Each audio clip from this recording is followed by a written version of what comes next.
அனுதினமும் கிருபையில் இன்று. ஆதியாகமம் 26:12.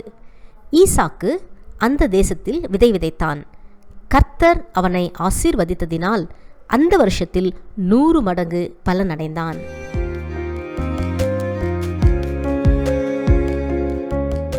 செல்வ சீமானாகிய ஆபிரகாம் தனக்கு உண்டான யாவையும் ஈசாக்குக்கு கொடுத்தான். இருப்பினும் ஆபிரகாமின் நாட்களில் உண்டான பஞ்சத்தை அல்லாமல் பின்னும் ஒரு பஞ்சம் தேசத்தில் உண்டாயிற்று. அப்பொழுது ஈசாக்கு பெலிஸ்தருக்கு ராஜாவாகிய அபிமெலேக்கிடத்தில் கேராருக்கு போனான் என்று வாசிக்கிறோம்.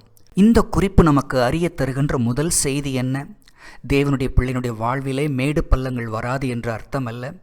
கண்ணீர், கவலை, கஷ்டம், பஞ்சம் போன்ற நிகழ்வுகள் வராது என்று அர்த்தம் அல்ல.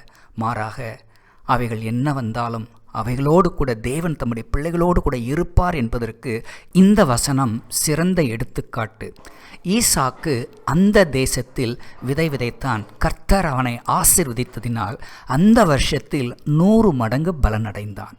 இந்த வசனத்திலே 2 குறிப்புகளை நாம் பிரதானமாக கவனிக்க வேண்டும். அந்த தேசத்தில், அந்த வருஷத்தில். தேவன் ஈசாக்கை 100 மடங்கு ஆசீர்வதிப்பதற்கான காரணம் என்ற வரிசையிலே முதலாவது குறிப்பு அந்த தேசத்தில். வசனம் 2, கர்த்தர் ஈசாக்குக்கு தரிசனமாகி, நீ எகிப்துக்கு போகாமல் நான் உனக்கு சொல்லும் தேசத்தில் குடியிரு என்று கூறினார். ஆம், ஈசாக்கு கேராரிலே குடியிருக்கும்படி தேவன் கூறினார். அதற்கு அவன் கீழ்ப்படுகிறான். ஆக ஈசாக்கு 100 மடங்கு ஆசீர்வாதத்தை பெற்றுக்கொண்டதற்கு காரணம் கர்த்தரின் சத்தத்துக்கு செவி கொடுத்து. கேராரிலே பல பயங்கள் அவருக்கு இருந்தது. ஆபிரகாமைப் போல தன் மனைவியாகிய ரெபேக்காலை இங்கே சகோதரி என்று ஒரு பொய் சொல்லும் சூழ்நிலையும் கூட இருக்கிறது. இருப்பினும் கர்த்தர் அந்த தேசத்திலே குடியிருக்கச் சொன்னபடியினால் ஈசாக்கு பல்வேறு பயங்கள் தன்னை சூழ்ந்திருந்தாலும் கர்த்தருடைய வார்த்தைக்கு கீழ்ப்படிந்து கேராரிலே குடியிருக்கிறான். ஆகவேதான் தேவன் ஈசாக்கை ஆசீர்வதிக்கிறார்.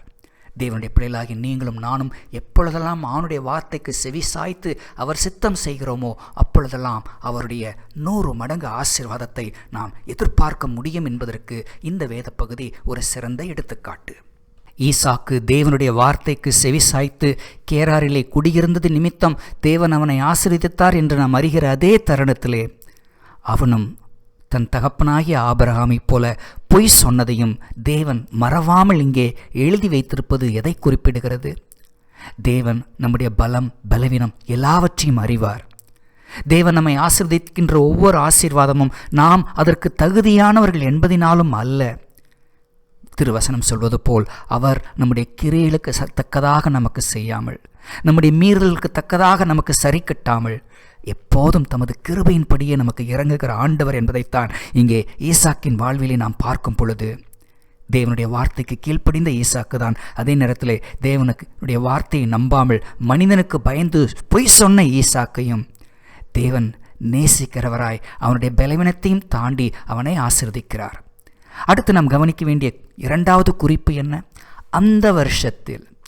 எந்த வருஷத்தில் எங்கும் பஞ்சம் இருந்து எவரும் வேலைக்கு செய்ய ஆயத்தமாக இல்லாமல் அப்படியே விவசாயம் செய்த பொழுதும் மிகவும் குறுகிய கொஞ்சமான அறுவடையை எடுக்கின்ற அந்த வருஷத்தில் ஈசாக்கோ 100 மடங்கு பலனடைந்தான் என்பது ஈசாக்கின் தேவன் உன்னதமானவர், உயர்ந்தவர். தம்முடைய பிள்ளைகளை அவர் ஆசீர்வதிப்பதின் மூலம் அவர் இந்த உலகத்திற்கு சொல்லுகின்ற பெரிய சாட்சியும் உண்டு.